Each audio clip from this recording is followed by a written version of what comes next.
दोस्तों, UPSC foundation batch की आज है हमारी क्लास नंबर 4 और टॉपिक है पृथ्वी की आंतरिक भौतिक दशा, physical condition of earth interior.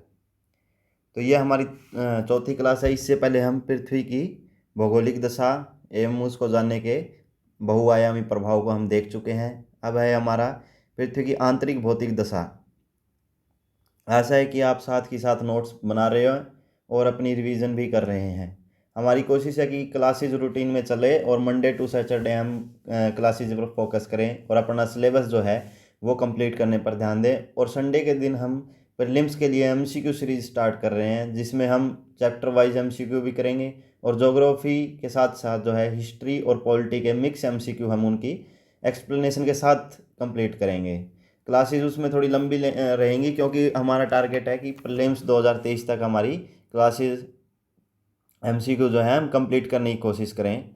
तो हम एक फिक्स बुक जो है लेंगे और उसमें से डेली जो हर संडे को जो एमसीक्यू एक्सप्लेनेशन के साथ करने की कोशिश करेंगे। तो आज है कि क्लास हम स्टार्ट करते हैं। हमारा टॉपिक है पृथ्वी की आंतरिक भौतिक दशा। पृथ्वी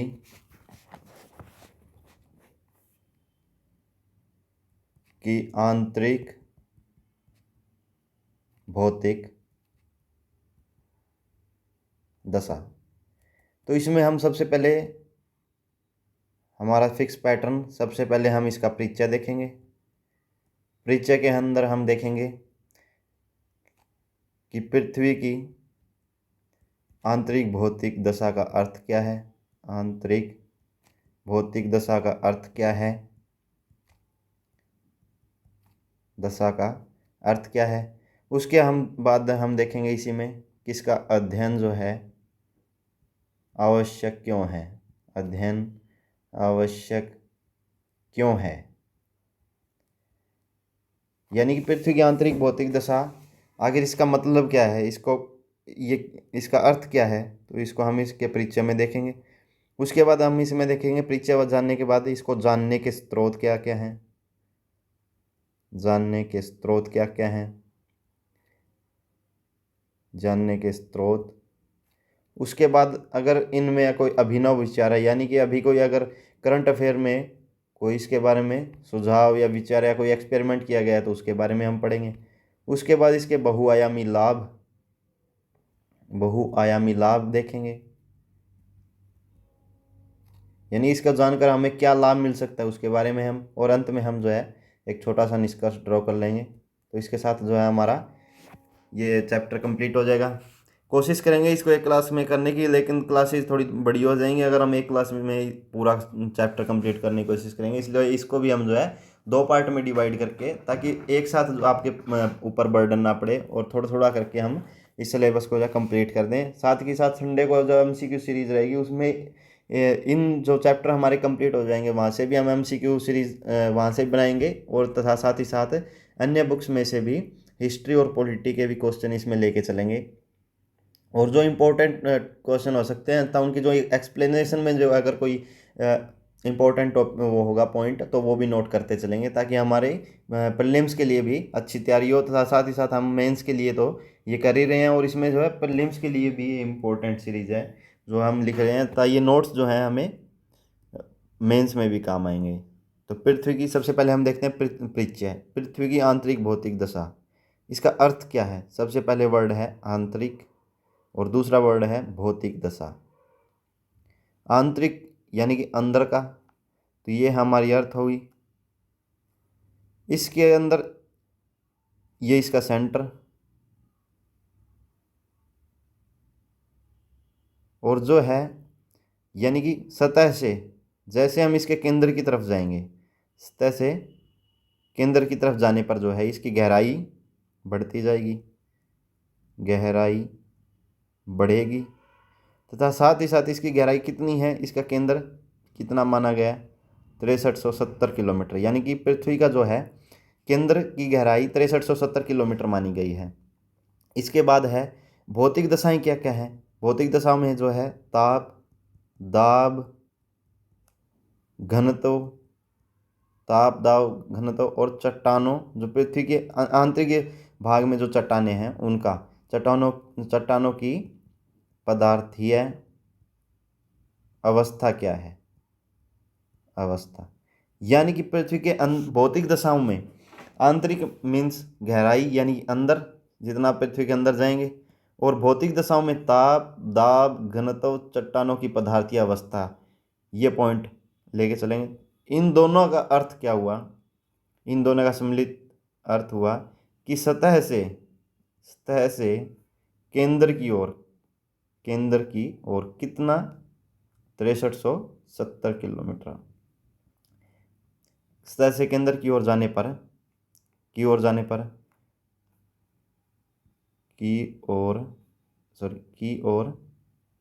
पर जो है भौतिक विशेषताओं जिनमें ताप, दाब, घनत्व तथा पदार्थीय अवस्था से संबंधित अध्ययन ही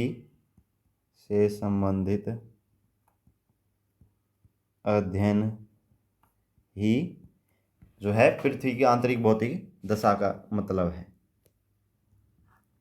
तो इस प्रकार हमने इसके परिचय में देख लिया कि पृथ्वी की आंतरिक भौतिक दशा का अर्थ क्या है, यानी कि सतह से केंद्र की ओर जाने पर भौतिक विशेषताओं जिनमें ताप, दाब, घनत्व, पदार्थीय अवस्था से संबंधित अध्ययन ही पृथ्वी की आंतरिक भौतिक दशा का अध्ययन है।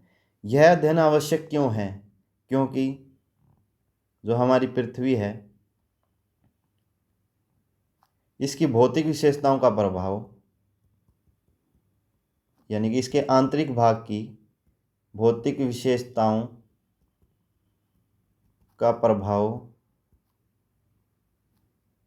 सतह पर यानी पृथ्वी की सतह पर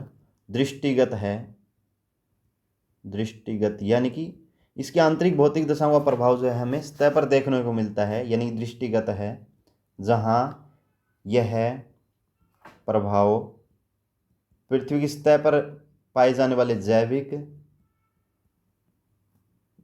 प्लस अजैविक जो घटक हैं, अजैविक घटकों को पर्याप्त रूप से प्रभावित करते हैं। घटकों को जो है पर्याप्त रूप से प्रभावित करते हैं। तो इसका अध्ययन आवश्यक क्यों? क्योंकि जो ये भौतिक विशेषताएं हैं, यानी आंतरिक भाग की जो पृथ्वी की आंतरिक भाग की जो भौतिक विशेषताएं हैं, वो पृथ्वी की सतह पर पाए जाने वाले जैविक व अजैविक घटकों को पर्याप्त रूप से प्रभावित करते हैं, जिसके लिए इनका अध्ययन करना आवश्यक हो जाता है।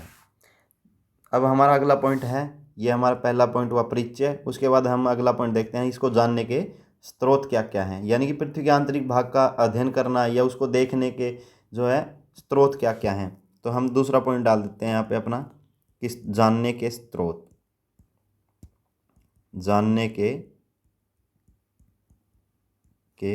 स्रोत। अगर आप इन नोट्स को पढ़ के या इन क्लासेस को लगा, जब आप बुक में से इसी चैप्टर को एक बार रिवाइज करोगे तो आप देख रहे होंगे कि इसको समझना और बुक में से समझने बहुत आसान हो जाएगा। वहाँ से आपको जो है सिलेबस आप उतना ही जल्दी और चीज़ों को अच्छी रूप से अपने दिमाग के अंदर बिठा पाएंगे। तो इन क्लासेस का ये बेनिफिट है। तो जानने के स्रोत में जो है सब हमारे पास है, सबसे पहले हैं प्रत्यक्ष, यानी कि जानने के स्रोत के में हैं सबसे पहले प्रत्यक्ष स्रोत जो हैं। तो हमारे पास जो है इस पृथ्वी की आंतरिक भौतिक दशा को जानने के दो प्रकार के स्रोत हैं। एक है हमारे पास प्रत्यक्ष स्रोत और दूसरा है हमारे पास अप्रत्यक्ष स्रोत। प्रत्यक्ष यानी कि जो हमारे सामने हैं, जो चीज़ें हम अपने आँखों से देख सकते हैं या उनके ऊपर हम फिजिकली रूप से काम कर सकते हैं उनके अध्ययन के लिए, तो वो हमारे पास प्रत्यक्ष स्रोत हैं। और अप्रत्यक्ष में है जिनको हम फिजिकली रूप से उनके ऊपर टेस्ट नहीं कर सकते, बजाय कि उनके ऊपर वैज्ञानिक विधियों द्वारा प्रयोग करके उसके बारे में जान सकते हैं। तो सबसे पहले प्रत्यक्ष में हमारे पास है, सबसे पहला है ज्वालामुखीयता। मुख्यता प्रत्यक्ष स्रोत है हमारे पास। दूसरा है खनन एवं उत्खनन, खनन एवं उत्खनन। तीसरा है विभिन्न प्रकार की प्रवेधन, प्रवेधन को हम इंग्लिश में बोल सकते हैं कि ड्रिलिंग, जैसे ड्रिल करके यानी कि इनको खोद के और ड्रिल करके ड्रिलिंग परियोजनाएं। और अगला है हो सकता है इसमें कि यहाँ हमारा चौथा पॉइंट हो सकता है अन्य ग्रहों, उपग्रहों एवं उल्का पिंडों का अध्ययन, उल्का पिंडों का अध्ययन। लेकिन ये प्रत्यक्ष में हमने बोला कि जिनके ऊपर हम फिजिकली रूप से काम कर सकते हैं, इसलिए। लेकिन ग्रह, अन्य ग्रह उपग्रह जिनके ऊपर तो हम नहीं जा सकते, इसलिए प्रत्यक्ष में वही ग्रह उपग्रह और उल्का पिंड को हम शामिल कर रहे हैं जहां मानव मिशन संभव हो या हुए हों। यानी कि यहाँ वो आएंगे जहां मानव मिशन संभव हो या हुए हों, तो ये पॉइंट आप नोट करके लिखेंगे। प्रत्यक्ष के अंदर वही ग्रह उपग्रह और उल्का पिंड शामिल करने हैं जहां मानव मिशन तो संभव हुए हों या हो। ठीक है। उसके अलावा है यानी कि ड्रिलिंग परियोजनाएं, और उसके अलावा खनन एवं उत्खनन और ज्वालामुखीयता। अब हम वन बाय वन इनको जो है थोड़ा एक्सप्लेन कर लेते हैं कि ज्वालामुखीयता में किस प्रकार प्रत्यक्ष स्रोत है कि यहाँ निश्रित लावा का अध्ययन, यानी कि जब ज्वालामुखी होती है तो उसमें से जो लावा निकलता है उसको हम उसके ऊपर जो एक्सपेरिमेंट कर सकते हैं, प्रयोग कर सकते हैं। और उसके बारे में पृथ्वी की जो, क्योंकि ये पृथ्वी के अंदर से निकलता है, इसलिए इसके पृथ्वी की आंतरिक दशा का हम इसमें से हम अध्ययन कर सकते हैं। उसके बाद है खनन एवं उत्खनन में कैसे है कि जैसे इसमें उदाहरण के तौर पर देख सकते हैं कि जैसे दक्षिण अफ्रीका में सोने की खान, और ये खान मतलब जो है इतना इनके अंदर खनन किया गया है कि इनकी गहराई जो है पृथ्वी के अंदर तक गहराई 3 से 4 किलोमीटर तक चली गई है। यानी कि पृथ्वी की आंतरिक जो है सतह है उसमें हम 3 से 4 किलोमीटर तक प्रत्यक्ष रूप से इनके ऊपर प्रयोग कर सकते हैं। इसलिए दक्षिण अफ्रीका में जो सोने खाने हैं वो खनन एवं उत्खनन में पृथ्वी की आंतरिक दशा जानने के प्रत्यक्ष स्रोत हैं। अब है विभिन्न प्रकार की प्रवेधन यानी कि ड्रिलिंग परियोजनाएं। इसमें सबसे इम्पोर्टेंट है, जैसे हम नोट कर सकते हैं यहाँ deep ocean drilling project. Deep ocean drilling project में क्या था कि ये समन्वित महासागरीय प्रवेधन परियोजना है जिसमें विभिन्न देश जो है इसमें भाग ले रहे हैं। वर्तमान में आर्कटिक के कोला क्षेत्र में जो सर्वाधिक गहराई वाला प्रवेधन किया गया जो लगभग 12 किलोमीटर है। तो यहाँ हम नोट डाउन कर सकते हैं कि डीप ओशियन ड्रिलिंग प्रोजेक्ट। अच्छा, इसका अर्थ, क्योंकि ये जो है ओशियन के अंदर ही इसका जो प्रवेदन क्यों किया गया है, क्योंकि जो ओशियन पहले ही पृथ्वी से की जो सतह है उससे काफ़ी नीचे है, तो और अंदर तक जो है हम इसके ऊपर अध्ययन कर सकते हैं। इसलिए समुद्र के अंदर जो ड्रिलिंग की जा रही है इसी को हम बोलेंगे समन्वित महासागरीय प्रवेधन परियोजना। और इसी के साथ जो है वर्तमान में यानी किस तरह की ड्रिलिंग परियोजनाएं हो रही हैं। डीप ओशियन ड्रिलिंग प्रोजेक्ट है, समन्वित महासागरीय प्रवेधन परियोजना है, और वर्तमान में जो है आर्कटिक, कहाँ पे, आर्कटिक महासागर के अंदर, आर्कटिक महासागर के किस क्षेत्र में, कोला क्षेत्र में, यानी कोला रीजन में जो है, कोला क्षेत्र में सर्वाधिक गहराई वाला प्रभेदन, वाला प्रभेदन, प्रभेदन कितना किलोमीटर? 12 किलोमीटर का जो है इसके अंदर ड्रिलिंग करके इसके बारे में अध्ययन करने की कोशिश की गई है।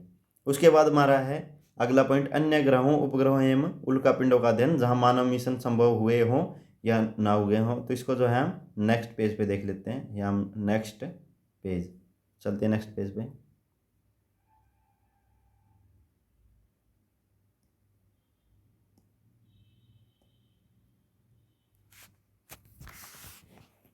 तो हमारा जो है पहले वाला पॉइंट अभी कंप्लीट कर लेते हैं कि अन्य ग्रहों, उपग्रहों एवं उल्का पिंडों का अध्ययन, पिंडों का अध्ययन जहाँ मानव मिशन जो हैं, जहाँ मानव मिशन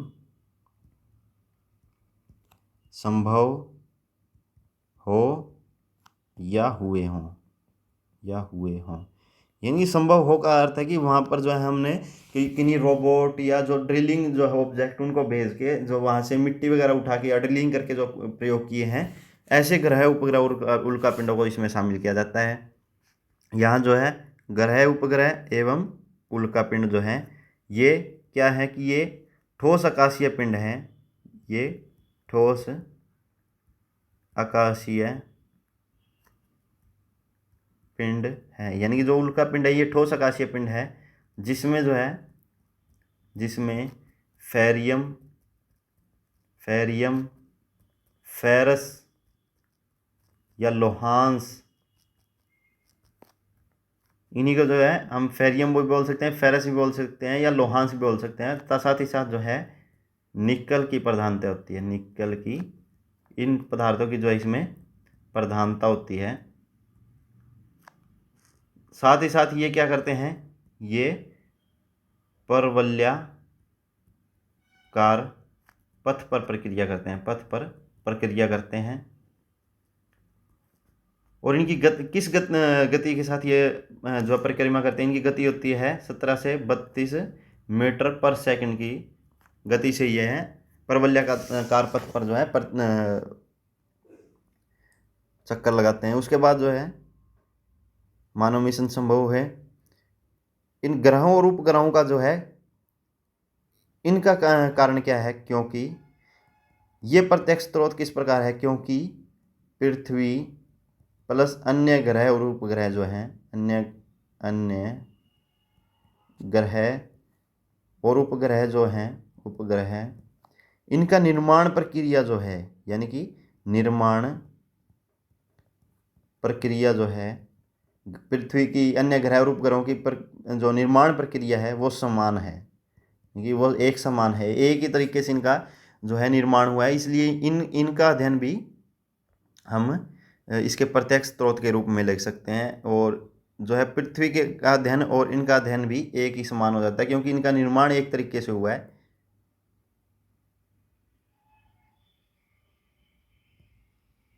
उसके बाद हम देख लेते हैं आगे, हमारा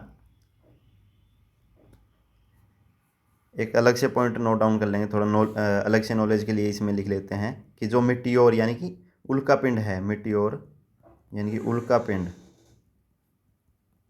उल्कापिंड ये क्या है, ये हमारी पृथ्वी की सतह है।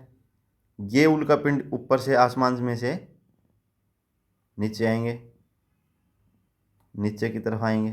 तो ये क्या ये यहाँ क्या है कि ये पृथ्वी का ऊपरी वायुमंडल है, ये पृथ्वी का ऊपरी वायुमंडल है जो विरल है, यानी कि रेयर मीडियम है।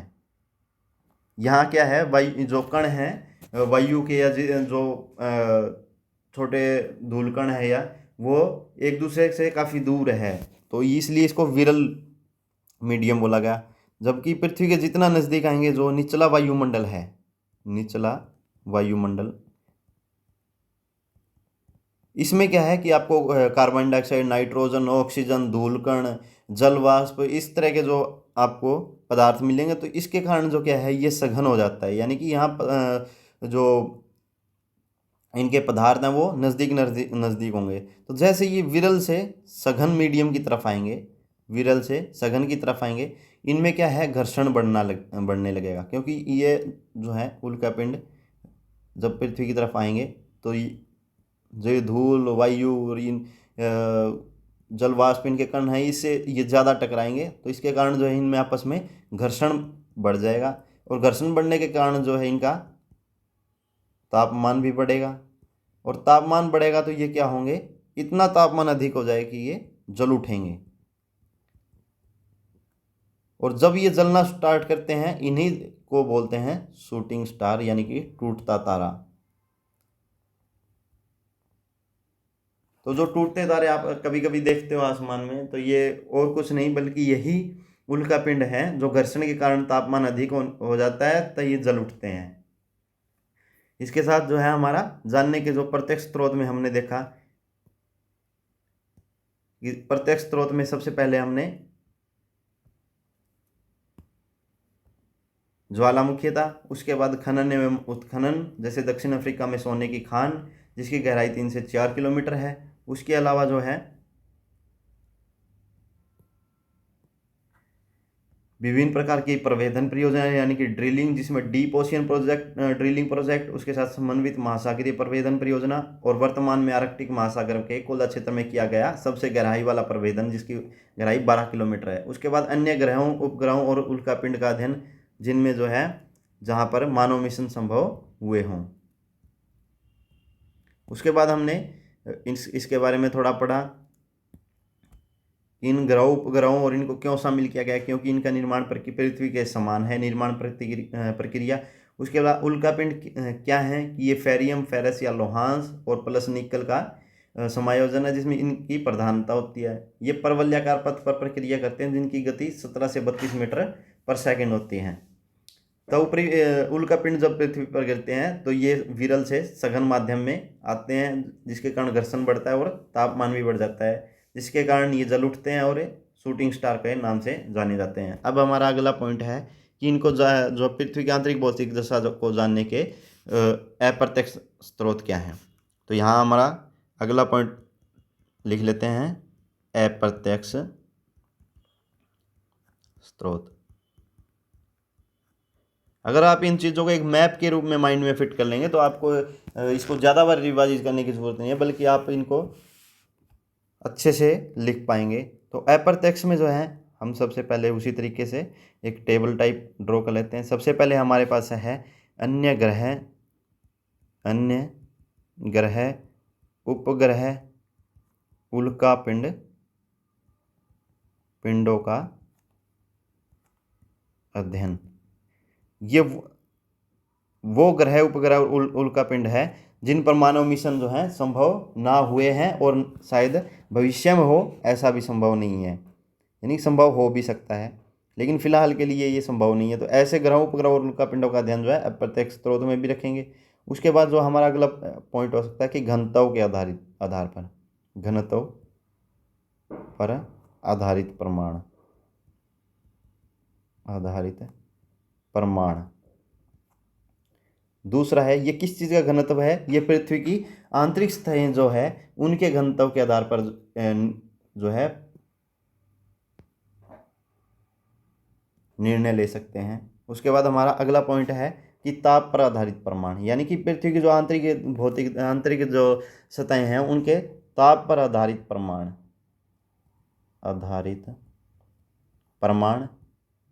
उसके बाद अगला पॉइंट है हमारा दाब पर आधारित प्रमाण। तो सबसे पहले अन्य ग्रह उपग्रह उल्कापिंडों का अध्ययन जो है प्रत्यक्ष स्रोत है, लेकिन इन पर अभी कोई ऐसा सच एक्सपेरिमेंट या प्रयोग नहीं किया गया है, तो इसके बारे में अधिक इतनी जानकारी नहीं है। तो सब अगला पॉइंट है हमारा घनत्व पर आधारित प्रमाण।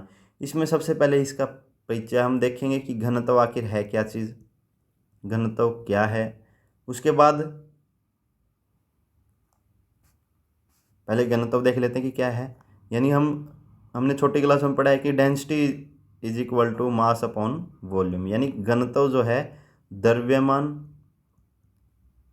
और आयतन का रेशियो है, यानी कि इनका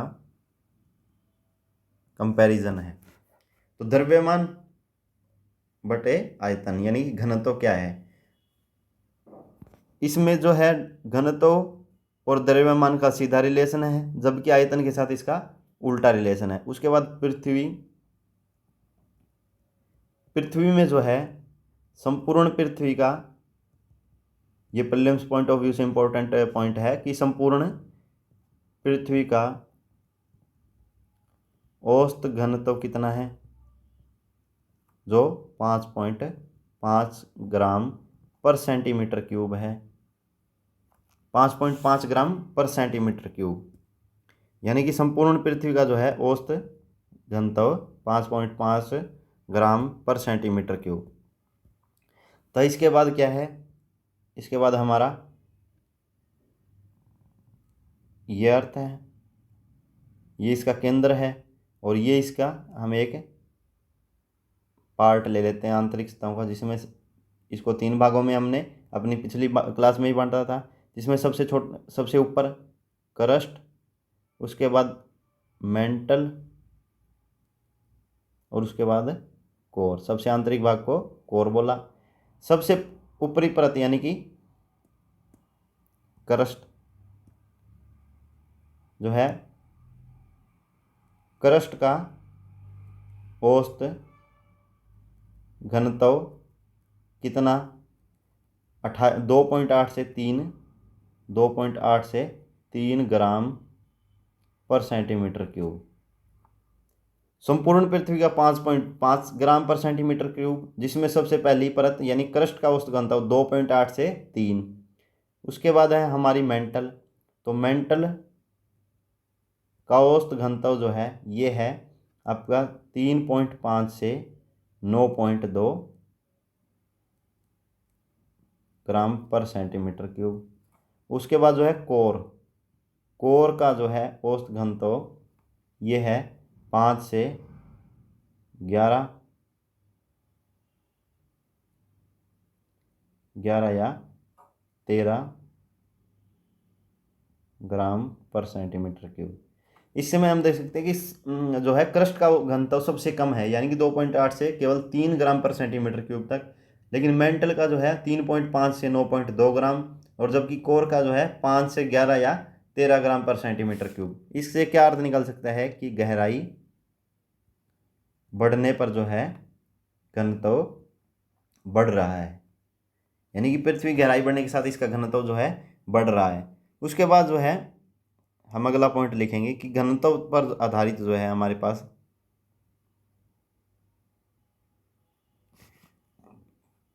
दो प्रकार के मत हैं। इसको इसी लाइन को जो है हम आगे बढ़ाएंगे, सॉरी इस लाइन को, ये आगे यहाँ होगी। तो इसमें जो है हमारे पास दो मत हैं, दो प्रकार के मत हैं, जिसमें पहला है प्रथम मतानुसार, जो है प्रथम मतानुसार, और दूसरा है हमारा द्वितीय मतानुसार। प्रथम मतानुसार क्या है कि ये पृथ्वी की आंतरिक भाग हमने चित्र के से दर्शाएंगे। ये है पृथ्वी की सतह है, ये केंद्र, यानी कि केंद्र से सतह की ओर जाने पर, केंद्र से सतह की ओर जाने पर चट्टानों के जो हैं, चट्टानों के रासायनिक संगठन जो है रासायनिक संगठन यानी कि कंपोजिशन में परिवर्तन नहीं आता। ये किसके अनुसार है कि घनत्व पर आधारित जो दो प्रकार के मत दिए गए, जिसमें प्रथम मत ने कहा कि सतह से केंद्र से सतह की ओर अगर जाएंगे, यानी कि नीचे से ऊपर की ओर जाएंगे, तो चट्टानों के रासायनिक संगठन में परिवर्तन नहीं आता, यानी केवल एक ही प्रकार की चट्टानें पाई जाती हैं, परिवर्तन नहीं आता। जहाँ ऐसी दशा में जो है, जहाँ ऐसी दशा में अगर गहराई बढ़ेगी, अगर गहराई बढ़ेगी तो दाब भी बढ़ेगा। और ये किस दर से बढ़ेगा? समान दर से। तो चूंकि दाब और घनत्व का हम रिलेशन पहले ही देख चुके हैं कि एक दूसरे के जो है सीधे प्रोपोर्शनल हैं, यानी एक के बढ़ने पर का प्रभाव दूसरे पर भी वैसा ही पड़ेगा। तो गहराई अगर बढ़ेगी तो घनत्व भी बढ़ेगा। तो ये हुआ प्रथम मतानुसार कि चट्टानों की रासायनिक संगठन में परिवर्तन नहीं आता। ये पॉइंट आप नोट कर सकते हैं, ये इंपॉर्टेंट है। बाकी वर्ड तो हम खुद भी लिख सकते हैं कि, लेकिन ये जो छोटे छोटे पिन पॉइंट है इनको आप नोट करके रखिए कि रासायनिक संगठन में परिवर्तन नहीं आता। तो अगर इनमें परिवर्तन नहीं आता तो जहाँ ऐसी दशा में जो है गहराई बढ़ने के साथ साथ इसमें दाब भी बढ़ रहा है। और किस दर से बढ़ रहा है? समान दर से। तो अगर दाब और घनत्व, दाब बढ़ रहा है, गहराई बढ़ रही है, गहराई के कारण जो है दाब बढ़ रहा है, और दाब बढ़ रहा है तो घनत्व भी बढ़ेगा। तो गहराई बढ़ने के साथ जो है घनत्व भी बढ़ रहा है। तो प्रथम मतानुसार जो है घनत्व पर आधारित प्रमाणों में दो प्रमाण दिए, यानी कि दो प्रकार के मत हुए, जिसमें पहले ने बोला कि रासायनिक संगठन में परिवर्तन नहीं होता, जबकि दूसरे में हम देख लेते हैं दूसरे मत में क्या बोला गया कि प्रथम मत की आलोचना की गई। प्रथम मत की आलोचना की गई। तब बोला गया कि चूंकि प्रत्येक पदार्थ की अपनी प्रत्यास्थ सीमा होती है, प्रत्येक पदार्थ की अपनी प्रत्यास्थ सीमा होती है। इसका अर्थ क्या है कि क्या है प्रत्यास्थ सीमा? क्या होती है कि किसी पदार्थ को अगर हम दबाएंगे, यानी कि हम देख लेते हैं कि जैसे हमारे पास अगर कोई बोर्ड है या दीवार है, हम जिसको उसको जितना दबाएंगे वो एक लिमिट तक ही अपना जो है दबाव सहन करेगा, उसके बाद जो है उसमें उसके ऊपर कोई प्रभाव नहीं पड़ेगा। तो यही बोला गया कि प्रत्येक पदार्थ की अपनी प्रत्यास्थ सीमा होती है, अतः समान दर से दाब में भी समान दर से दाब में वृद्धि के कारण, समान दर से दाब में वृद्धि के कारण एक सीमा के उपरांत, यानी कि एक लिमिट के बाद सीमा के उपरांत क्या होगा? एक तो दाब तो बढ़ेगा, दाब तो ऊपर से बढ़ ही रहा है, यानी कि दाब तो बढ़ेगा, लेकिन घनत्व में वृद्धि नहीं होगी। लेकिन क्या है? उसके घनत्व में वृद्धि नहीं होगी। इसका आगे इसमें क्या बोला गया? सॉरी,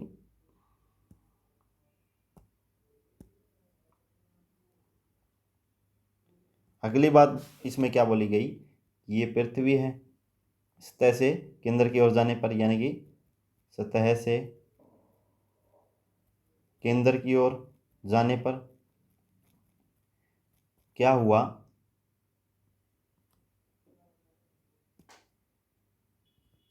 तो इसमें क्या हुआ कि चट्टानों के रासायनिक संगठन में परिवर्तन हुआ। सतह से केंद्र की ओर जाने पर चट्टानों के रासायनिक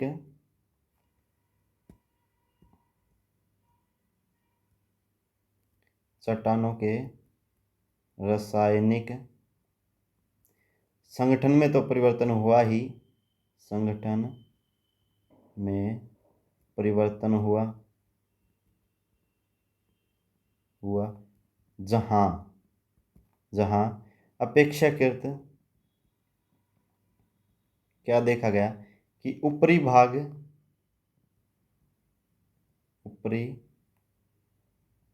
में हल्के, ऊपरी भाग में हल्की व निचले भाग में भारी चट्टानें मौजूद थी। भारी क्या थी? चट्टानें मौजूद थी। जो है इसमें क्या हुआ कि चट्टानों में रासायनिक संगठन में परिवर्तन हो रहा था, जहाँ अपेक्षाकृत ऊपरी भाग में हल्की व निचले भाग में भारी चट्टानें मौजूद। तो इसमें क्या देखा गया कि चट्टानों के रासायनिक संगठन में परिवर्तन हुआ, जहाँ अपेक्षाकृत ऊपरी भाग में हल्की व निचले भाग में भारी चट्टानें मौजूद थी। इसके बाद क्या हुआ कि अतः सतह से केंद्र की ओर जाने पर, सतह से केंद्र की ओर जाने पर दाब में जो है, जहाँ प्रथम मत में ये बोला गया कि दाब में समान वृद्धि दर होगी, लेकिन यहाँ क्या है कि दाब में असमान वृद्धि दर देखी गई, असमान दर से वृद्धि हो रही थी। इसका परिणाम क्या हुआ? असमान दर से वृद्धि होने का परिणाम कि गहराई बढ़ रही थी। गहराई के बढ़ने पर घनत्व जो है बढ़ रहा था, क्योंकि दाब जो है घनत्व के डायरेक्टली प्रोपोर्शनल है।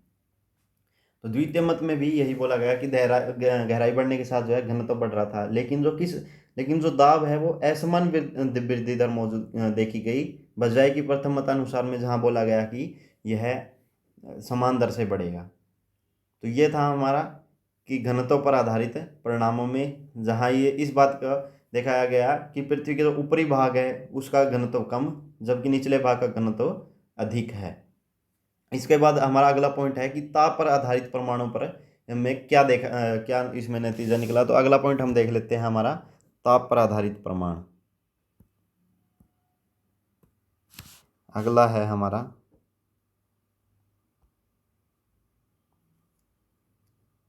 तीसरा पॉइंट है तापमान पर आधारित परमाणु।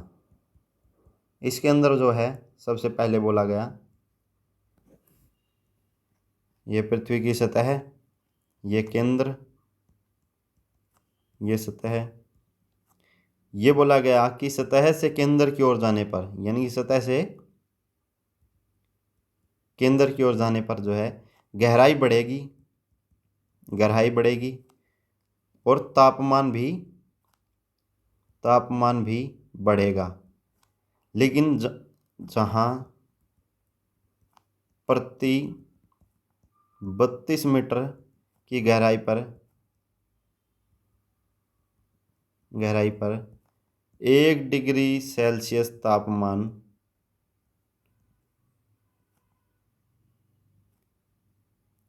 बढ़ रहा था, इसे क्या बोला गया? औसत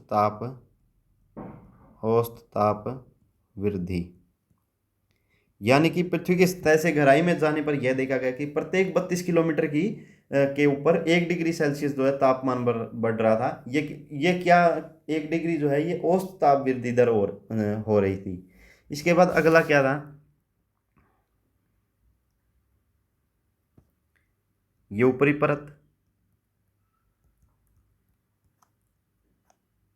परत में क्या थी कि ताप वृद्धि दर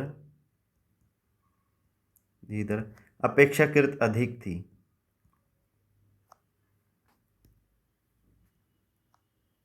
ऊपरी परत पर जो है अपेक्षाकृत ताप वृद्धि दर जो है अपेक्षाकृत अधिक थी, जबकि क्योंकि वृद्धि दर क्यों अधिक थी? क्योंकि इसका क्या कारण था कि क्योंकि यहाँ BC का मतलब बिकॉज यहाँ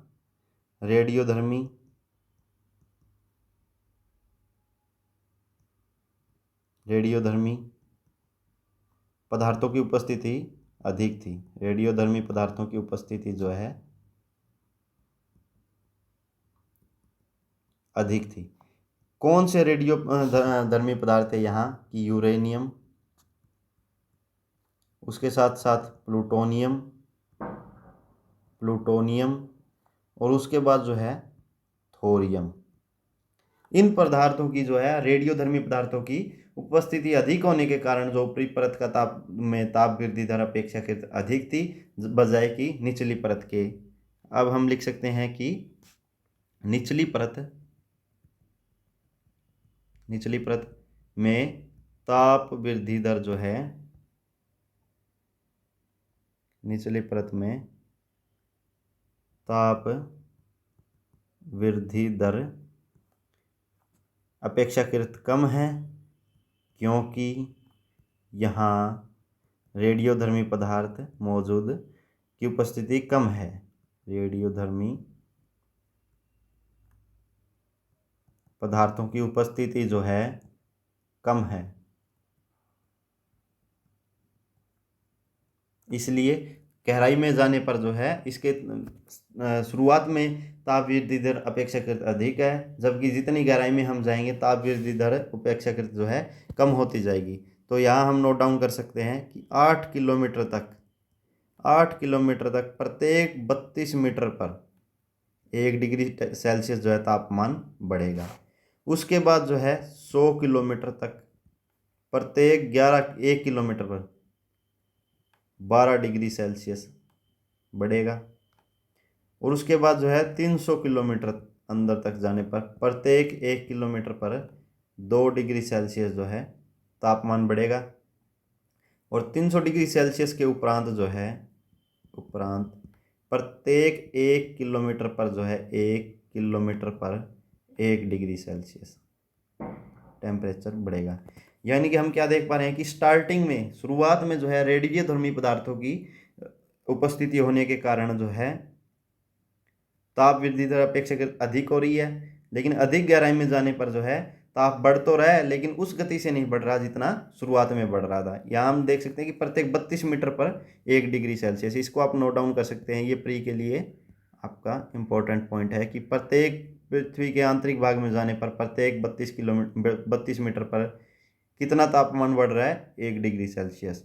और 100 किलोमीटर तक प्रत्येक 1 किलोमीटर पर 12 डिग्री सेल्सियस। 300 किलोमीटर की गहराई में जाने पर 1 किलोमीटर पर 2 डिग्री सेल्सियस। और 300 किलोमीटर के बाद प्रत्येक किलोमीटर पर 1 डिग्री सेल्सियस जो है तापमान बढ़ रहा है। तो इसमें हम अपना अगला पॉइंट नोट डाउन करेंगे। यहाँ हम लिखेंगे, इसको हम नीचे लिख लेते हैं ताकि ऊपर जगह की कमी है। यहाँ हम लिखेंगे कि पृथ्वी की सतह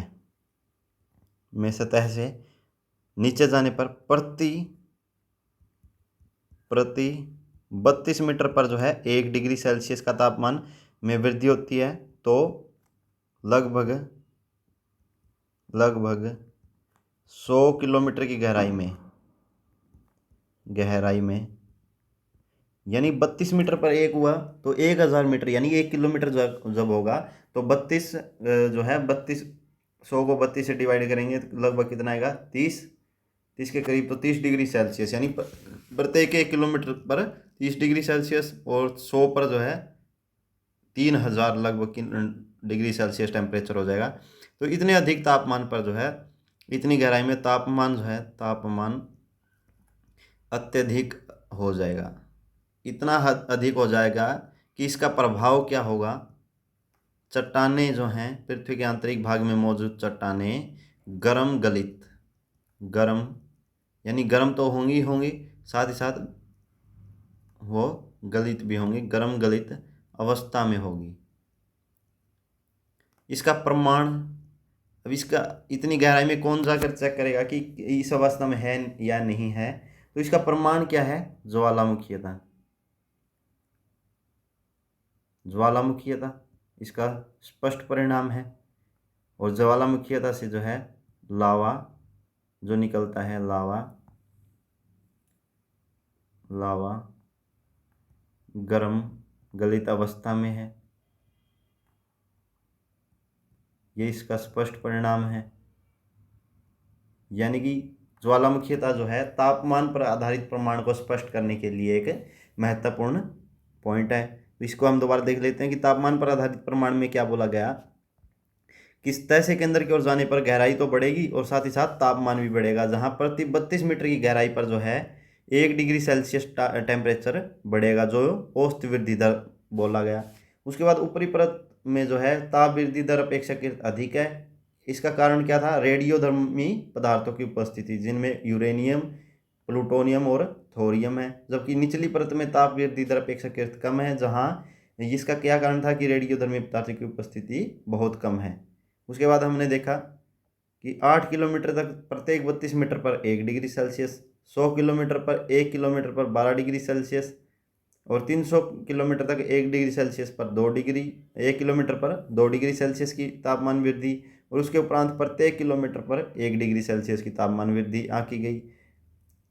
उसके साथ प्रत्येक 32 मीटर पर जो 1 डिग्री सेल्सियस टेम्परेचर बढ़ रहा था। तो इसका क्या परिणाम हो, इसका क्या हुआ, नतीजा क्या हुआ कि लगभग 100 किलोमीटर की गहराई में जाने पर तापमान अत्यधिक हो जाएगा। और इसका प्रभाव क्या हुआ कि चट्टानें जो हैं गर्म गलित अवस्था में हैं। और इसका प्रमाण क्या है? हमारे पास ज्वालामुखी था, क्योंकि ज्वालामुखी से निकला लावा गर्म गलित अवस्था में है। उसके बाद हमारा अगला पॉइंट है तीसरा। हमने अब तक घनत्व पर आधारित प्रमाण, तापमान पर आधारित प्रमाण देख लिए हैं। इसके बाद हमारा अगला पॉइंट है दाब पर आधारित प्रमाण। तो चलिए हम अगला पॉइंट देख लेते हैं अपना, दाब पर आधारित प्रमाण। हमारा तीसरा पॉइंट है दाब पर आधारित प्रमाण। दाब पर आधारित प्रमाण। सॉरी, ये डी पॉइंट है, क्योंकि एक जो है ग्रह, उपग्रह और उल्कापिंड, जिन पर मानव मिशन अभी संभव नहीं हो पाए हैं। तो ये हमारा, उसके बाद हमने घनत्व पर आधारित प्रमाण देखे, फिर ताप पर आधारित, और अब हमारा है घनत्व पर आधारित। तो इसमें जो है पहले हम वही इसका परिचय में हम इसके बेसिक्स बोल सकते हैं या परिचय। उसमें हमें क्या है, एक पॉइंट नोट करना है कि गलनांक बिंदु क्या है, यानी कि मेल्टिंग पॉइंट आखिर क्या है। जिस टेम्परेचर पर, यानी कि हम किसी वस्तु को गर्म करना शुरू करते हैं, मान लीजिए उसका टेम्परेचर 30 डिग्री सेल्सियस है। जब हमने उसको गर्म करना शुरू किया तो उसका टेम्परेचर बढ़ेगा, और बढ़कर जो है वो 70, 80 और 100 जो डिग्री सेल्सियस पर पहुंच गया। तो जिस टेम्परेचर पर जो है, जिस निश्चित तापमान पर हम बोल सकते हैं कि वह निश्चित तापमान, यानी कि हमने टेम्परेचर बढ़ाना शुरू किया, लेकिन एक जिस निश्चित तापमान पर जो है, वह निश्चित तापमान जिस पर कोई ठोस वस्तु, यानी वस्तु का ठोस होना जरूरी है, तभी तो पिघलेगी वो। तो कोई ठोस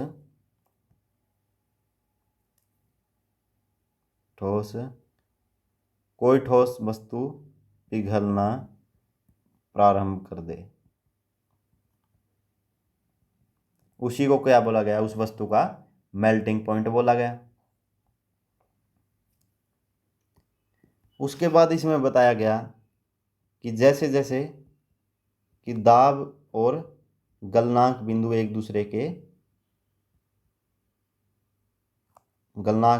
है एक दूसरे के डायरेक्टली प्रोपोर्शनल है, यानी कि अगर दाब में वृद्धि होगी तो गलनांक बिंदु में भी वृद्धि होगी। इसमें बताया गया कि गलनांक बिंदु में वृद्धि होने पर जो है, दाब में वृद्धि होने पर गलनांक बिंदु में भी वृद्धि होगी। यानी कि यदि प्रेशर, दाब, यानी कि दाब को हम प्रेशर भी लिख सकते हैं, प्रेशर में अगर वृद्धि हुई तो मेल्टिंग पॉइंट भी बढ़ेगा, और यदि प्रेशर कम हुआ तो मेल्टिंग पॉइंट भी कम होगा। नहीं, प्रेशर के बढ़ने पर मेल्टिंग पॉइंट यानी कि गलनांक बिंदु बढ़ेगा, और अगर प्रेशर कम होता है तो मेल्टिंग पॉइंट भी कम होगा। इसको हम एक उदाहरण के तौर पर देख सकते हैं, कि उस एग्जाम्पल में हम देख सकते हैं कि हमारे पास 100 पॉलीथीन के बैग हैं, यानी कि पॉली बैग्स हैं, और दूसरी तरफ भी हमारे पास 100 पॉली बैग्स हैं, यानी पॉलीथीन के जो बैग हैं वो हैं। इनको क्या करते हैं कि इनको 100 पॉलीथीन बैग को एक साथ इकट्ठा किया, लेकिन इनको क्या है, दबाया नहीं गया, सिर्फ इकट्ठा किया गया। तो इनका आयतन क्या होगा? ज़्यादा होगा, यानी कि ज़्यादा एरिया कवर करेंगे। भाई इन 100 पॉली बैग्स को जो है दबा के इनको एक साथ इकट्ठा किया गया तो इनका एरिया जो है कम होगा, यानी कि इनमें जो प्रेशर है इसमें अधिक है, इसमें प्रेशर जो है अधिक है और इसमें प्रेशर क्या है, कम है। तो यहाँ जो है दाब यानी प्रेशर कम है, तो जिसके कारण जो है इसका मेल्टिंग पॉइंट भी कम होगा। यानी मेल्टिंग पॉइंट कम होने का मतलब है कि इनका मान लीजिए 30 डिग्री सेल्सियस है, तो इसमें टेम्परेचर बढ़ाने की अधिक आवश्यकता नहीं है, क्योंकि इसका मान लीजिए 40 पर इसने पिघलना शुरू कर दिया, तो 40 डिग्री सेल्सियस यानी कि 10 ही डिग्री हमको बढ़ाना पड़ा, तो बढ़ाना पड़ा तो इसको जो है ये जल्दी पिघलेगा, ये जल्दी पिघल जाएगा। जबकि जो इन 100 पॉलीथीन बैग को हमने दबा के इकट्ठा किया है, इसमें दबाव जो है दबाव अधिक है और मेल्टिंग पॉइंट जो है इसका अधिक होगा, तो ये क्या है, देर से पिघलेगा, क्योंकि इसमें प्रेशर अधिक है, दाब अधिक है, दबाव अधिक होने के कारण जो है मेल्टिंग पॉइंट इसका अधिक होगा। और इसका दूसरा एग्जांपल जो है हम देख सकते हैं, इसका ये पहला एग्जांपल हुआ और दूसरा हुआ प्रेशर कुकर। प्रेशर कुकर में क्या है कि दाब अधिक होगा, अगर दाब प्रेशर कुकर के अंदर अधिक हुआ तो मेल्टिंग पॉइंट भी जो है उसका अधिक हो जाएगा। तो अगर जो चीज़ 40 पर उबलना आरंभ कर देना चाहिए था उसको, वो 80 पर पिघलेगा, यानी कि उसके अंदर जो है टेम्परेचर उसका अधिक होगा, लेकिन वो वस्तु जल्दी पिघलना आरंभ नहीं करेगी, इसलिए उसके अंदर जो है वो जल्दी पकेगी, क्योंकि उसके अंदर गर्मी इतनी अधिक हो जाएगी, लेकिन वो उसको पिघलने नहीं दे रहा, तो प्रेशर के अंदर इसलिए तापमान अधिक होने के कारण वो जल्दी पकेगी। उसके बाद क्या बोला गया कि दाब पर आधारित प्रमाण में क्या बोला गया, अगला पॉइंट हम यहाँ देख लेते हैं। इसमें बोला गया दाब पर आधारित प्रमाण में बोला गया कि इसके अनुसार, दाब के आधारित प्रमाण के अनुसार इन्होंने कहा कि ताप आधारित प्रमाण में क्या किया गया कि तापमान के प्रभाव को तो शामिल किया गया,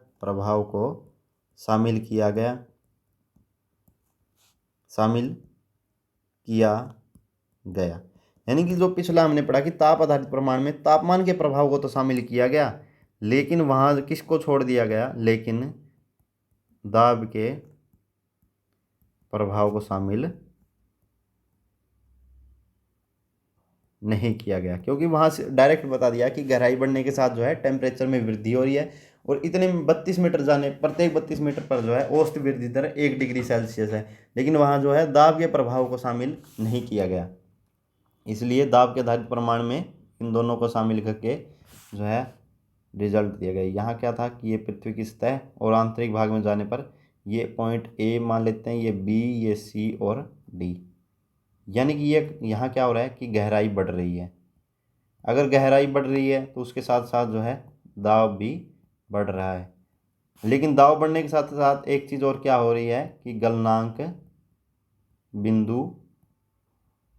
बिंदु बढ़ रहा है, क्योंकि हमने देखा कि दाब और गलनांक का जो है सीधा रिलेशन है, इसलिए अगर दाब बढ़ेगा तो गलनांक बिंदु भी बढ़ेगा, और गहराई के साथ जो है गहराई के साथ दाब भी बढ़ रहा है।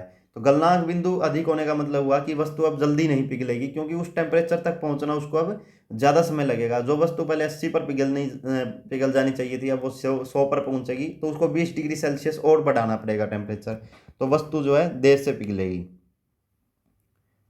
तो इसमें हम देखते हैं कि थर्मल बेस्ड यानी कि ताप आधारित थर्मल बेस्ड में क्या बोला गया कि ताप वृद्धि दर अधिक है, ताप वृद्धि दर अधिक है, क्योंकि पृथ्वी की ऊपरी सतह पर यह बताया गया है ताप आधारित प्रमाण के अंदर कि ऊपरी सतह पर जो है ताप वृद्धि दर अधिक है, जबकि निचली सतह पर जो है ताप वृद्धि दर अपेक्षाकृत कम है। अतः हम देख सकते हैं कि आंतरिक भाग में संभव है कि चट्टानें जो हैं ठोस अवस्था में हो, ठोस अवस्था में हो। और प्रमाण, किस चीज़ का प्रमाण क्या बताया गया, इसका प्रमाण दिया गया कि आंतरिक करोड़ जो है, आंतरिक करोड़ जो है वो ठोस अवस्था में है, ठोस है। तो इसका प्रमाण दिया गया कि आंतरिक भाग में संभव है कि, क्योंकि ताप वृद्धि दर ऊपरी भाग में अपेक्षाकृत दर अधिक है, लेकिन निचले भाग में टेम्परेचर बढ़ तो रहा है लेकिन उस गति से नहीं बढ़ रहा जितना ऊपरी स्तर पर बढ़ रहा था, इसलिए संभव है कि चट्टानें जो है ठोस अवस्था में भी हो। और इसका प्रमाण क्या है कि आंतरिक करोड़ जो है ठोस है। उसके बाद जो है इसके अंदर प्रत्यक्ष और अप्रत्यक्ष प्रमाणों का हमने देख लिया। उसके बाद अगला लिखेंगे कि प्रत्यक्ष और अप्रत्यक्ष प्रमाणों, अप्रत्यक्ष परमाणु की कमियों,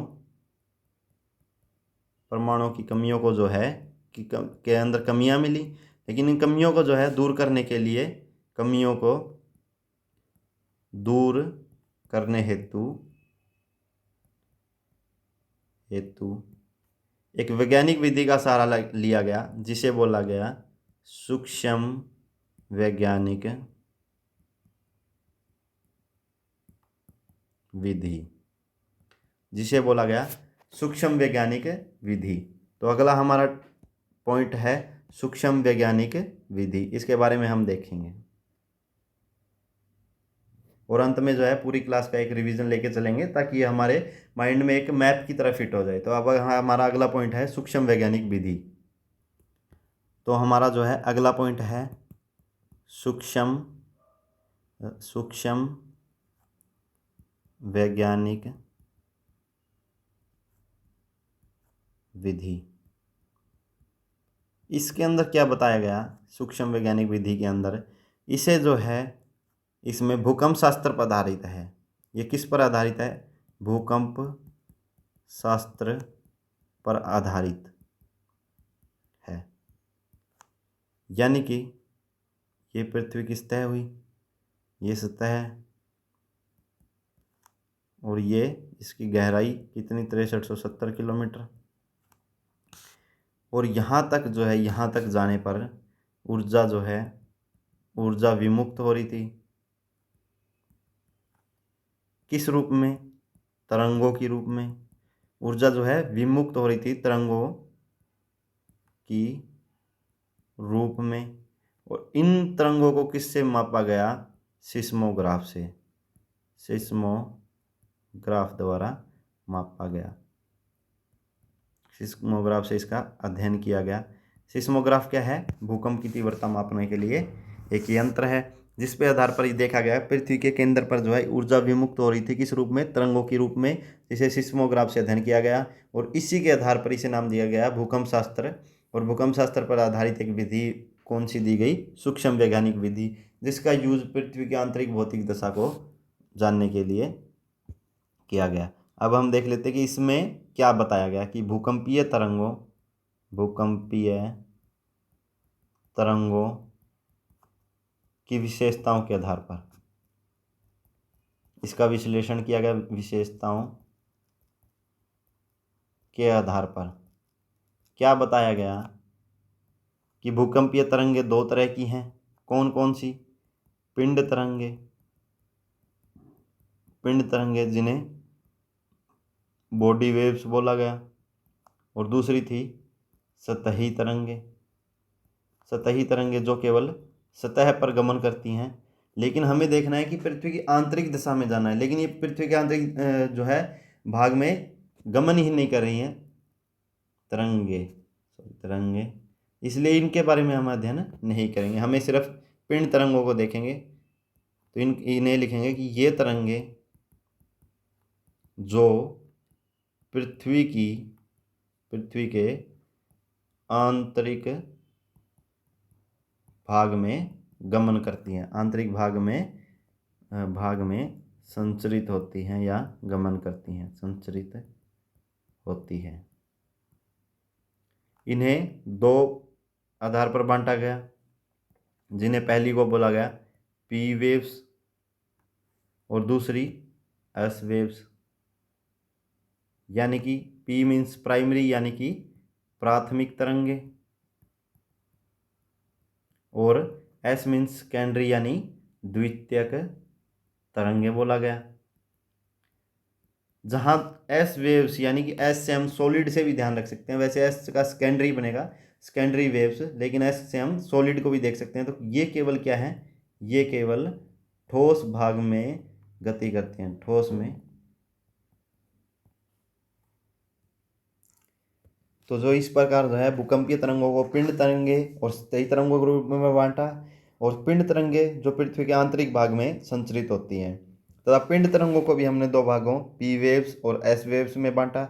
एस वेव्स वो हैं जो केवल ठोस में गति कर सकती हैं। ये पॉइंट हम जो यहाँ से नोट कर लेंगे कि एस वेव्स वो हैं जो सिर्फ सॉलिड यानी कि ठोस में गति करेंगी, क्योंकि ये आगे समझने में इम्पोर्टेंट है। और पी वेव्स वो हैं, पी वेव्स जो हैं ठोस तरल गैस तीनों माध्यम में, यानी कि ठोस और तरल और गैस तीनों अवस्थाओं में जो है गति कर सकते हैं, तीनों माध्यम में गति कर सकते हैं, गति कर सकते हैं। उसके बाद जो है हमने देख लिया है कि पी वेव्स और एस वेव कौन सी है, यानी पी जो तीनों भागों में गति करेंगी माध्यम में, और एस जो केवल ठोस में। यहाँ हम नोट करके लिख सकते हैं, नोट करके क्या लिखेंगे कि तरंगों की गति, तरंगों की गति वो डायरेक्टली प्रोपोर्शनल है। ये इसका मतलब है कि अगर ये बढ़ेगा तो इसके साथ वाला भी बढ़ेगा, लेकिन अगर इन्वर्सली प्रोपोर्शनल है यानी कि एक के अगर अपॉन में कुछ है, तो अगर ये बढ़ेगा तो ये वाला नीचे वाला जो है कम होगा, और ये अगर बढ़ेगा तो ये कम होगा। इसको बोलते हैं इन्वर्सली प्रोपोर्शनल। लेकिन अभी जो है ये इसके डायरेक्टली प्रोपोर्शनल है, तो यहाँ लिखेंगे चट्टानों का घनत्व।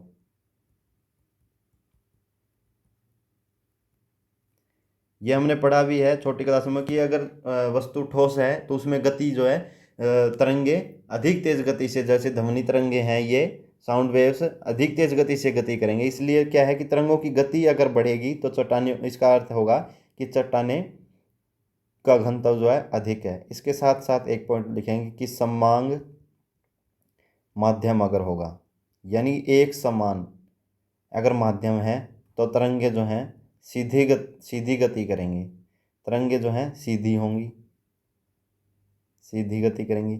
अगर विषमांग यानी ऊबड़ खाबड़ माध्यम है, उथला पुथला माध्यम है, तो दिशा में परिवर्तन होगा, दिशा में जो है परिवर्तन होगा। अब हम एक डायग्राम के थ्रू जो है पृथ्वी के आंतरिक भाग को समझने का प्रयास करेंगे। किन आधार पर, भूकंपीय तरंगों के आधार पर। तो सबसे पहले एक डायग्राम हम बनाएंगे ऐसे, ये पृथ्वी के आंतरिक भाग, यहाँ इसको तीन भागों में क्रस्ट, मेंटल और कोर, यहाँ हम लिखेंगे इसको क्रस्ट बोला गया, इसको मेंटल बोला गया और इसको कोर बोला गया। उसके बाद जो है इसमें क्रस्ट को भी दो भागों में डिवाइड किया गया, जिसको अर्थ इसे भी दो भागों में डिवाइड किया गया।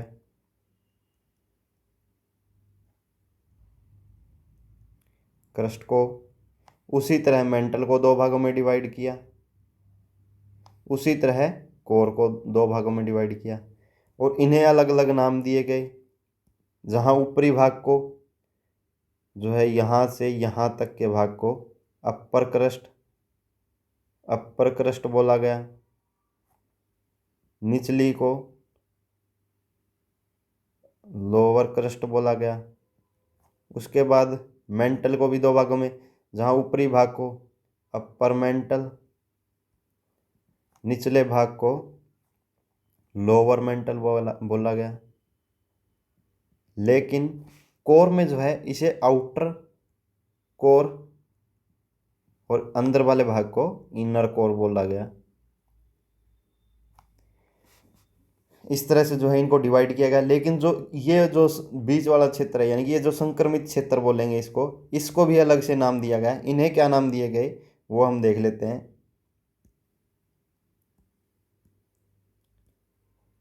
कि जो ये क्रस्ट को जो दो भागों में डिवाइड किया गया तो उसे बोला गया कोनार्ड असांतत्य। इसे नाम दिया गया कोनार्ड असांतत्य। इसे नाम दिया गया कोनार्ड, यानी कि एक वैज्ञानिक के नाम पर इसे कोनार्ड बोला गया। उसके बाद जो ये क्षेत्र था जहाँ कोर क्रस्ट और मेंटल का मिलन हुआ, इसे बोला गया मोहोरोविक असांतत्य। मोहोरोविक असांतत्य। उसके बाद जो अगला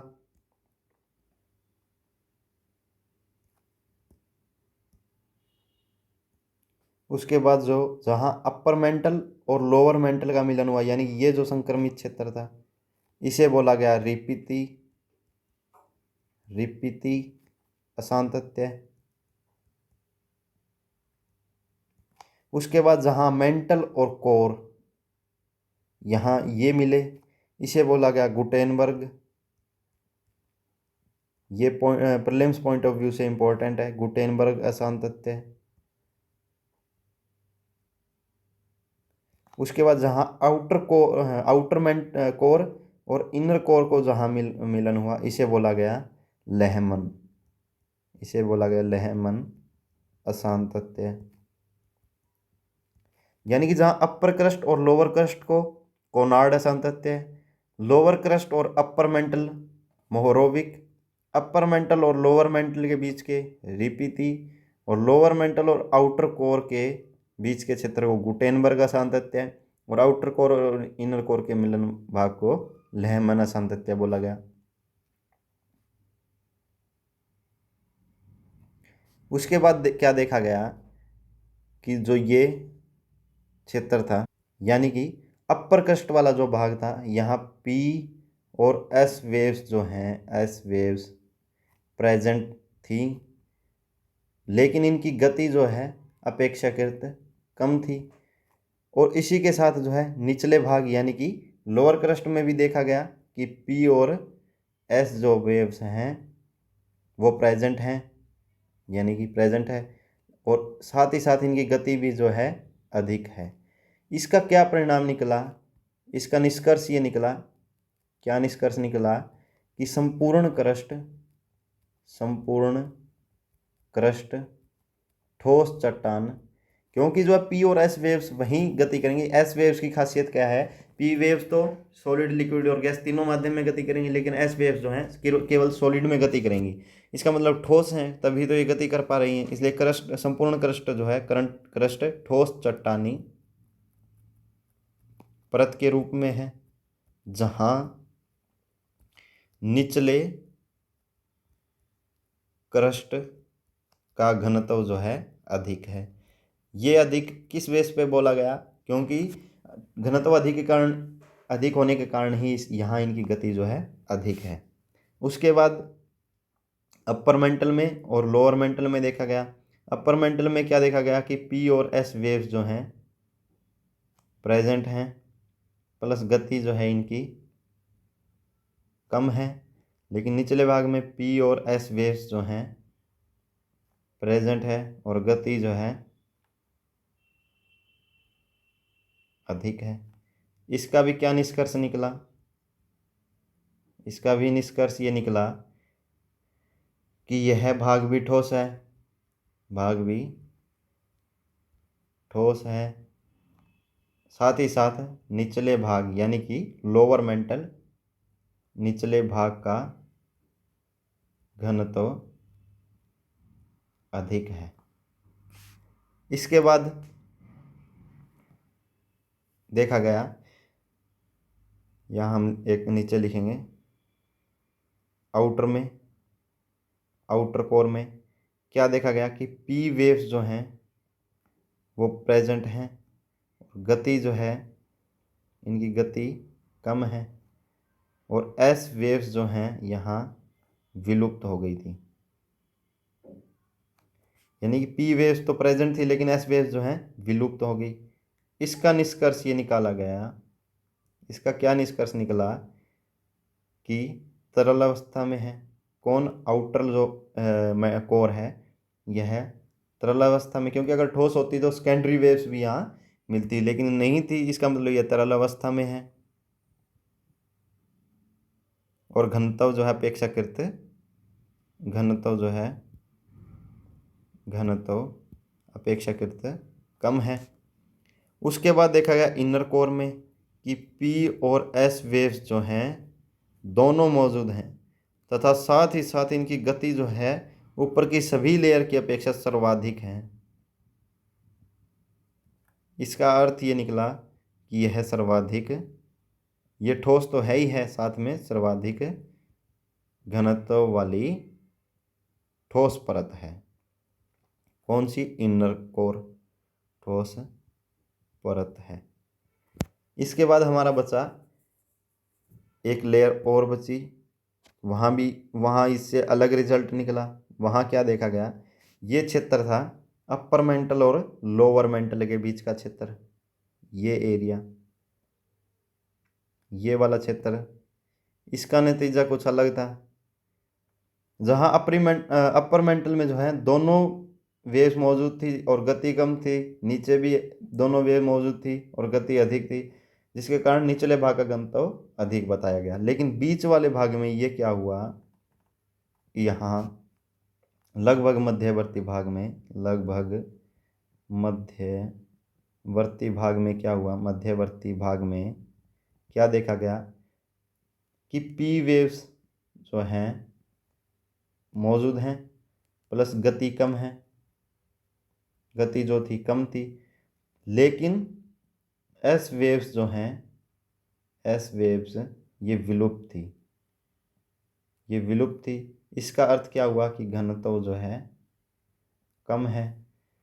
इसका निष्कर्ष ये निकला, इसका निष्कर्ष ये निकाला गया कि यह भाग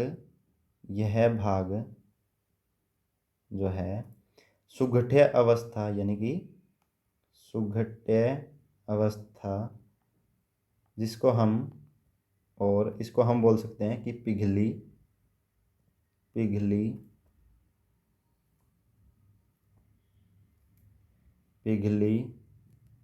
अवस्था, यानी कि प्लास्टिक स्टेज पिघली अवस्था में है। और इसी एरिया को अलग से नाम दिया गया, जिसे बोला गया दुर्बल मंडल। और यह मैग्मा का मुख्य स्रोत है। मैग्मा क्या है? अगर लावा जो है, यानी कि ज्वालामुखी का जो भाग लावा निकलता है, अगर वो पृथ्वी से बाहर निकलेगा तो उसको लावा बोला जाएगा। अगर वो पृथ्वी से जो है बाहर निकलेगा तो लावा, और अंदर है तो उसको मैग्मा बोला गया है। यानी कि दुर्बल मंडल, इस वर्ड को आप नोट डाउन कर सकते हैं कि प्रश्न आ सकता है कि दुर्बल मंडल कहाँ स्थित है। यह है अपर मेंटल और लोअर मेंटल के बीच का भाग। और यह यहाँ क्या देखा गया कि पी वेव्स भी मौजूद है लेकिन गति कम है, जबकि एस वेव्स यहाँ विलुप्त थी और घनत्व भी कम था। जिसका निष्कर्ष क्या निकाला गया कि यह भाग सुगठ्य अवस्था में, यानी कि पिघली अवस्था में, और इसको प्लास्टिक स्टेज भी बोल सकते हैं। और इस क्षेत्र को नाम दिया गया दुर्बल मंडल, और मैग्मा का यह मुख्य स्रोत है। इस प्रकार हमने आज की क्लास में जो है पृथ्वी की आंतरिक भौतिक दशा के बारे में जानने का प्रयास किया, जिसमें हमने सबसे पहले जो है इसके परिचय को देखते हुए परिचय समझा कि आखिर आंतरिक भौतिक दशा का अर्थ क्या है, कि गहराई बढ़ने के साथ जो है उसकी भौतिक दशाओं जैसे कि ताप, दाब, घनत्व, पदार्थीय अवस्था से संबंधित अध्ययन। और यह आवश्यक क्यों है? क्योंकि यह सतह पर पाए जाने वाले जैविक और अजैविक घटकों को प्रत्यक्ष रूप से प्रभावित करता है। इसके बाद इसको जानने के स्रोत के बारे में हमने पढ़ा, इसके जानने के स्रोत के बारे में हमने पढ़ा कि इसको जानने के कौन कौन से स्रोत हैं, जिसमें हमने प्रत्यक्ष और अप्रत्यक्ष स्रोतों के बारे में पढ़ा। जिसमें प्रत्यक्ष में हमने ज्वालामुखीयता के साथ खनन और उत्खनन के बारे में, और उसके बाद जो है विभिन्न प्रकार की प्रवेधन परियोजनाएं जो जारी हैं उनको देखा, और अन्य ग्रह, उपग्रह और उल्कापिंडों का अध्ययन जहाँ मानव मिशन संभव हैं या हुए हों उनके बारे में। ये थे हमारे प्रत्यक्ष स्रोत। और उसके बाद हमने पढ़ा कि इन ग्रहों, उपग्रहों और उल्कापिंडों का अध्ययन क्यों कर रहे हैं, क्योंकि इनकी पृथ्वी और इनके निर्माण की प्रक्रिया जो है एक समान है। उसके बाद हमने अप्रत्यक्ष स्रोत में यही अन्य ग्रह, उपग्रह और उल्कापिंडों का अध्ययन जहाँ मानव मिशन संभावित नहीं है। उसके बाद हमने 3 प्रमाण देखे, जो पहला घनत्व पर आधारित, दूसरा ताप पर आधारित और तीसरा दाब पर आधारित था। घनत्व में आधारित प्रमाण में बोला गया कि संपूर्ण पृथ्वी का औसत घनत्व जो है 5.5 ग्राम पर सेंटीमीटर क्यूब। उसके बाद क्रस्ट का जो है 2.8 से 3 ग्राम, यानी कि सबसे कम घनत्व वाली। उसके बाद मेंटल जो है 3.5 से 9.2 ग्राम पर सेंटीमीटर क्यूब तक। उसके बाद कोर जो है 5 से 11 या 13 ग्राम, यानी कि सबसे अधिक घनत्व वाली सतह बताया गया। इससे दर्शाया गया कि गहराई बढ़ने के साथ जो है घनत्व भी बढ़ रहा है। लेकिन इसमें भी 2 मत दिए गए, जिसमें पहले में बताया गया कि सतह की ओर जाने पर चट्टानों की जो है रासायनिक संगठन में परिवर्तन नहीं हो रहा है, और जो दाब है वो एक समान गति से बढ़ रहा है, तक घनत्व भी एक समान गति से बढ़ रहा है। लेकिन द्वितीय मत अनुसार इसमें इसकी आलोचना की गई और बताया गया कि प्रत्येक पदार्थ की अपनी प्रत्यास्थ सीमा है, अतः समान दर से दाब बढ़ने पर वृद्धि यह आवश्यक नहीं है कि घनत्व भी बढ़े। इसलिए एक सीमा के उपरांत जो है दाब तो बढ़ेगा, लेकिन घनत्व में वृद्धि नहीं होगी। उसके बाद इसमें बताया गया कि सतह से केंद्र की ओर जाने पर जो है चट्टानों को रासायनिक संगठन में परिवर्तन आया, जहां अपेक्षाकृत ऊपरी भाग में हल्की चट्टानें मौजूद थी, जबकि निचली भाग में भारी चट्टानें मौजूद थी। अतः सतह से केंद्र की ओर जाने पर जो है दाब में असमान दर से वृद्धि हुई, जिसका परिणाम ये निकला कि गहराई बढ़ने के साथ घनत्व जो है बढ़ रहा है, लेकिन एक समान दर से जो है दाब उसमें नहीं बढ़ रहा है। उसके बाद हमने देखा कि ताप पर आधारित प्रमाण में यह बताया गया कि गहराई बढ़ने के साथ तापमान में वृद्धि हो रही है, जो यह वृद्धि प्रत्येक 32 मीटर पर 1 डिग्री सेल्सियस है। और ऊपरी परत का में ताप वृद्धि दर अपेक्षाकृत अधिक है, जिसका कारण रेडियोधर्मी पदार्थ, जिनमें यूरेनियम, प्लूटोनियम और थोरियम, जबकि निचले भाग में जो है ऐसे पदार्थों की का अभाव है, इसलिए वहाँ अब जो है ताप वृद्धि दर अपेक्षाकृत कम है। अब फिर हमने देखा कि प्रत्येक 32 मीटर पर जो है 1 डिग्री सेल्सियस तापमान बढ़ रहा है, और प्रत्येक 32 मीटर पर 1 डिग्री सेल्सियस बढ़ने का नतीजा ये निकला कि लगभग 100 किलोमीटर गहराई में अत्यधिक तापमान जो है अत्यधिक प्रभाव अपना दिखाएगा, जिसके कारण चट्टानें जो हैं गर्म गलित अवस्था में है। और प्रमाण में हम देख चुके हैं कि ज्वालामुखी था। और अभी हमने पढ़ा कि जो है अपर मेंटल और लोअर मेंटल के बीच के दुर्बल क्षेत्र में भी गर्म पदार्थ जो है गर्म गलित अवस्था में है, जहाँ प्राइमरी जो है वेव्स मौजूद है, लेकिन सेकेंडरी वेव्स जो है यहाँ मौजूद नहीं थी। यानी गर्म गलित अवस्था में जिसका प्रमाण क्या है, ज्वालामुखी था, यानी कि ज्वालामुखी से निकलने वाला लावा गर्म गलित अवस्था में है। उसके बाद हमने देखा कि दाब पर आधारित प्रमाण में जो है ये बोला गया कि दाब बढ़ने के साथ जो है गलनांक बिंदु बढ़ेगा, यानी कि मेल्टिंग पॉइंट बढ़ेगा, और प्रेशर यानी दाब घटने पर मेल्टिंग पॉइंट घटेगा, जिसका हमने उदाहरण के तौर पर भी देखा। उसके बाद दाब आधारित प्रमाण में बोला गया कि ताप आधारित प्रमाण में तापमान के प्रभाव को तो शामिल किया गया, लेकिन दाब के प्रभाव को शामिल नहीं किया गया। इसलिए गहराई बढ़ने के साथ दाब भी बढ़ रहा है और उसका मेल्टिंग पॉइंट यानी कि गलनांक भी बढ़ रहा है। तो लेकिन थर्मल बेस में क्या बोला गया कि ऊपरी भाग में ताप वृद्धि दर अपेक्षाकृत अधिक, जिसका कारण क्या बताया गया कि रेडियो एक्टिव पदार्थ, जबकि निचले भाग में ताप वृद्धि दर अपेक्षाकृत कम है। अतः आंतरिक भाग में संभव है कि चट्टानें जो है ठोस अवस्था में भी हों, और प्रमाण है कि आंतरिक करोड़ जो है सबसे ठोस और सबसे अधिक घनत्व वाला क्षेत्र है। इसके प्रत्यक्ष और अप्रत्यक्ष प्रमाणों की कमियों को दूर करने के लिए एक विधि का प्रयोग किया गया, जिसे बोला गया सूक्ष्म वैज्ञानिक विधि। सूक्ष्म वैज्ञानिक विधि में क्या बताया गया कि यह भूकंप शास्त्र पर आधारित है, यानी कि जो भूकंपीय तरंगे हैं उनकी विशेषताओं के आधार पर यह कार्य करती है, जिसमें भूकंपीय तरंगों को पिंड तरंगों और सतही तरंगों में बांटा गया। जहाँ पिंड तरंगे जो हैं, ये तरंगे जो पृथ्वी के आंतरिक भाग में संचरित होती हैं, यानी कि पी वेव्स और एस वेव्स, जिन्हें प्राथमिक और द्वितीय तरंग बोला गया। द्वितीय तरंग केवल ठोस भाग में गमन करती हैं, जबकि पी वेव्स जो हैं यानी प्राथमिक तरंगे ठोस, तरल और गैस तीनों माध्यम में गति करती हैं। नोट करके हमने देखा कि तरंगों की गति जो है उनका सीधा संबंध चट्टानों के घनत्व से है, यानी कि अगर जितनी ज़्यादा तरंगों की गति होगी चट्टानों का घनत्व भी उतना ही अधिक होगा। उसके बाद सममांग माध्यम में तरंगे सीधी, और अगर विषमांग माध्यम होगा तो दिशा में जो है परिवर्तन होगा। उसके बाद हमने पृथ्वी के आंतरिक भाग को क्रस्ट, मेंटल और कोर में डिवाइड किया, और उसके बाद अपर क्रस्ट और लोअर क्रस्ट, अपर मेंटल और लोअर मेंटल, आउटर कोर और इनर कोर में बदला। इसके बाद जो है अपर क्रस्ट और लोअर क्रस्ट के बीच के भाग को कोनार्ड अशांत तत्व है। लोअर क्रस्ट और अपर मेंटल के बीच के भाग को मोहरोविक अशांत तत्व है। अपर मेंटल और लोअर मेंटल के बीच के भाग को रिपीति। लोअर मेंटल और आउटर कोर के बीच के भाग को गुटेनबर्ग अशांत तत्व और आउटर कोर और इनर कोर के बीच को लेहमन अशांत तत्व बोला गया। उसके बाद प्रत्येक डिवाइड के भाग में जो भूकंपीय तरंगों को की गति को मापा गया सिस्मोग्राफ के माध्यम से, जहाँ देखा गया कि अपर क्रस्ट में पी और एफ वेव्स दोनों मौजूद हैं और गति कम है, जबकि लोअर क्रस्ट में दोनों मौजूद थी लेकिन गति अपेक्षाकृत अधिक थी, जिसका निष्कर्ष यह निकाला गया कि संपूर्ण क्रस्ट जो है ठोस चट्टानी अवस्था में, जहाँ निचली परत का घनत्व जो है अधिक है, क्योंकि यहाँ गति पी और एस वेव्स की अधिक मापी गई। उसके बाद अपर मेंटल में भी सेम स्थिति देखी गई कि पी और एस वेव्स दोनों मौजूद थी लेकिन गति कम थी, और नीचे लोअर मेंटल में भी देखा गया कि पी और एस वेव्स दोनों मौजूद थी लेकिन गति अधिक थी, जिसका निष्कर्ष भी यही निकाला गया कि दोनों भाग ठोस अवस्था में है लेकिन निचले भाग का घनत्व अधिक है। लेकिन अपर मेंटल और लोअर मेंटल के बीच का जो संक्रमित क्षेत्र था, वहाँ लगभग मध्यवर्ती क्षेत्र में ये देखा गया कि पी वेव्स तो मौजूद थी लेकिन गति कम थी, तथा सेकेंडरी वेव्स जो हैं वो पूरी तरह विलुप्त थी, यानी कि घनत्व जो है इसका कम था, जिसका निष्कर्ष यह निकाला गया कि यह भाग सुगठियावस्था में है और जो है पिघली अवस्था में है, जिसे प्लास्टिक स्टेज बोला गया, और इसे नाम दिया गया दुर्बल मंडल। और दुर्बल मंडल जो है मैग्मा का मुख्य स्रोत है, यानी पृथ्वी आंतरिक भाग में मैग्मा का मुख्य स्रोत दुर्बल मंडल है। उसके बाद आउटर कोर में भी यही देखा गया कि पी वेव्स मौजूद हैं लेकिन एस वेव्स जो हैं विलुप्त हैं, ठीक दुर्बल मंडल की तरह। इसलिए यही निष्कर्ष निकाला गया कि यह भाग भी तरल अवस्था में है और अब घनत्व जो है इसका कम है।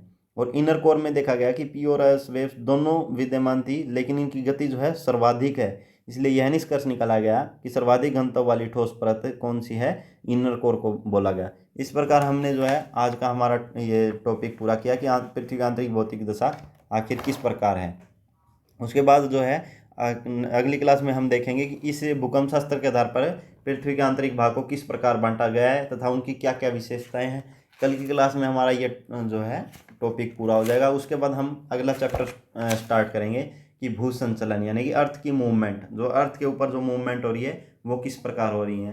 तो इस प्रकार हमने अपनी ये चौथी क्लास थी इसको कंप्लीट कर लिया है, और हमने आगे हम इसी प्रकार जो है सुबह 6 बजे हमारी हर क्लास जो है डेली अपलोड होती है, जिसको आप लगातार लगाकर जो है नोट्स बना के इसकी मदद से कर सकते हैं। और इसकी पीडीएफ जो है आपको टेलीग्राम चैनल पर हमारी मिल जाएगी, वहाँ से भी आप पीडीएफ को डाउनलोड करके कर सकते हैं। और जो है आपके उसके साथ उसका प्रिंट आउट या जो उसको मोबाइल वगैरह में खोल के आप आसानी से इस क्लास को देख सकते हैं। उसके बाद अगर आप बुक में से इसको पढ़ेंगे तो आपको इतना आसान लगेगा ये, जितना ये टॉपिक मुश्किल दिखते हैं, अगर आप इसको बाद में बुक में से करने की कोशिश करेंगे तो आपको ये बहुत आसान लगेगा। तो उसके बाद कल जो है हमारी ये क्लास ऑफ रहेगी। अब ये क्लास मंडे को सुबह लगेगी। तो कल जो है हम कोशिश करेंगे कि एक एमसीक्यू सीरीज स्टार्ट करें, जहां हम प्रीलिम्स 2023 के लिए देखें। तो उसमें हम एमसीक्यू और उनके साथ में एक्सप्लेनेशन करेंगे। तो आज की क्लास में इतना ही।